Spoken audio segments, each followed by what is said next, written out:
जय श्री श्याम दोस्तों, आज मैं हूँ राजस्थान के सीकर जिले में स्थित खाटू श्याम जी के पवित्र मंदिर पर। आज मैं आपको खाटू श्याम जी का इतिहास, कैसे यहाँ से बर्बरीक का सिर मिला, कैसे बर्बरीक खाटू श्याम जी कहलाए, क्या है श्याम कुंड की महिमा एवं आप यहाँ कैसे पहुँच सकते हैं, जयपुर से कितनी है दूरी, आदि बातों को जानने के लिए वीडियो के अंत तक बने रहें। तो दोस्तों, हम अपने यात्रा की शुरुआत करते हैं खाटू श्याम जी मंदिर में स्थित इस विशाल तोरण द्वार से। इस विशाल तोरण द्वार में श्री कृष्ण के सभी स्वरूपों का चित्रण विस्तृत रूप में किया गया है। जब आप तोरण द्वार से आगे चलते हैं तो लगभग 200 से 300 मीटर की दूरी पर आपको श्याम कुंड देखने को मिलेगा। यदि श्याम कुंड के इतिहास की बात की जाए तो पौराणिक मान्यता है कि यहाँ पहले एक खेत हुआ करता था और एक गाय आकर रोज दूध दिया करती थी। और जब यह बात लोगों को पता चली तो वहां खुदाई करवाई गई और यहाँ से लगभग 30 फीट नीचे बर्बरीक जी का सिर प्राप्त हुआ, जिसे राजा रतन सिंह जी द्वारा मंदिर में कार्तिक माह की एकादशी को सुशोभित किया गया। दोस्तों, तभी से एकादशी का दिन बाबा श्याम जी के जन्मदिन के रूप में मनाया जाता है और एकादशी को सबसे ज्यादा भीड़ बाबा श्याम के मंदिर में देखने को मिलती है। दोस्तों, अब बात करते हैं बर्बरीक की। तो इनका इतिहास महाभारत काल से जुड़ा हुआ है। महाभारत काल में जब पांडव वनवास में थे, उस समय कहा जाता है कि महाबली भीम का सामना हिडिंबा से हुआ और हिडिंबा ने एक पुत्र घटोत्कच को जन्म दिया। बाद में घटोत्कच एवं उनकी पत्नी से एक पुत्र का जन्म होता है जिसका नाम बर्बरीक था, अर्थात बर्बरीक सीधे भीम के पौत्र हुए। दोस्तों, बर्बरीक बचपन से ही एक वीर योद्धा एवं शिव जी के अनन्य भक्त थे। इसी कारण भगवान शिव ने बर्बरीक को 3 बाण चलाने का वरदान दिया था, अर्थात ये 3 बाण से तीनों लोकों को जीता जा सकता था। दोस्तों, बात है महाभारत काल की, जब कौरवों और पांडवों के बीच युद्ध हो रहा था।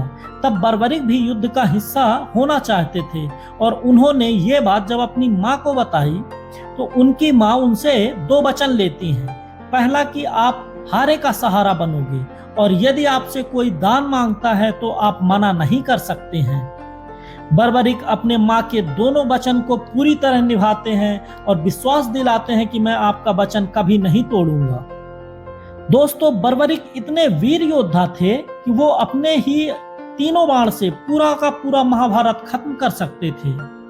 दोस्तों, कुरुक्षेत्र युद्ध से पहले बर्बरीक ने प्रतिज्ञा की कि वह कमजोर पक्ष का समर्थन करेंगे, जो पांडवों और कौरवों दोनों के लिए संभावित खतरा था। बर्बरीक की शक्ति के परिणामों को जानते हुए भगवान कृष्ण एक ब्राह्मण के रूप में प्रकट हुए और बर्बरीक से उनके इरादों के बारे में पूछा। उनकी प्रतिज्ञा सुनने के बाद कृष्ण ने बर्बरीक की क्षमताओं की परीक्षा लेनी चाहिए और भगवान कृष्ण बर्बरीक से कहते हैं कि क्या तुम अपने धनुष बाण से इस पीपल के वृक्ष के सभी पत्तों को गिरा सकते हो? और श्री कृष्ण एक पत्ता अपने पैर के नीचे छुपा लेते हैं। जब बर्बरीक अपने बाण से पीपल के पूरे पत्ते गिरा देते हैं और भगवान कृष्ण के पैर के नीचे जो पत्ता स्थित होता है उस पर भी बाण का छिद्र हो जाता है। यह देखकर भगवान कृष्ण बर्बरीक की क्षमता का अंदाजा लगा लेते हैं और वह यह अनुमान लगाते हैं कि यदि बर्बरीक हारे की तरफ से लड़ेगा तो यह युद्ध कभी भी समाप्त नहीं होने वाला है। और उन्होंने बर्बरीक से पूछा कि आप कौरव और पांडव के बीच में जो युद्ध हो रहा है, आप किसकी तरफ से लड़ेंगे? तब बर्बरीक ने जो अपने माता को वचन दिया था कि मैं जो भी युद्ध में हारेगा उसी का सहारा बनूंगा, अर्थात जो युद्ध में हारेगा मैं उसी की तरफ से लड़ूंगा। तब श्री कृष्ण सोचते हैं कि ऐसे तो कभी युद्ध खत्म ही ना होगा, तो उन्होंने बर्बरीक से उनका सिर दान में मांग लिया। क्योंकि बर्बरीक अपनी माँ को वचन दिए थे कि यदि उनसे कुछ मांगा जाएगा तो वह कभी भी मना नहीं कर सकते हैं, और अपने माँ के वचन का ख्याल रखते हुए उन्होंने अपना सिर भगवान श्री कृष्ण को दान में दे दिया। बर्बरीक के इस बलिदान से प्रसन्न होकर श्री कृष्ण उन्हें वरदान देते हैं कि कलयुग में तुम मेरे ही नाम अर्थात श्याम नाम से जाने जाओगे और जो भी व्यक्ति तुम्हारे पास आएगा उसकी सारी मनोकामनाएं पूर्ण होंगी। इसी कारण हारे का सहारा बाबा श्याम हमारा।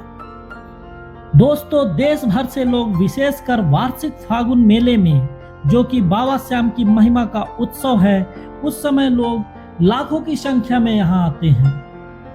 मंदिर में कई मेले एवं त्योहार मनाए जाते हैं, जिनमें बड़ी भारी संख्या में भीड़ उमड़ती है। विशेष रूप से फागुन मेला मार्च और फरवरी के बीच में लगभग आयोजित किया जाता है।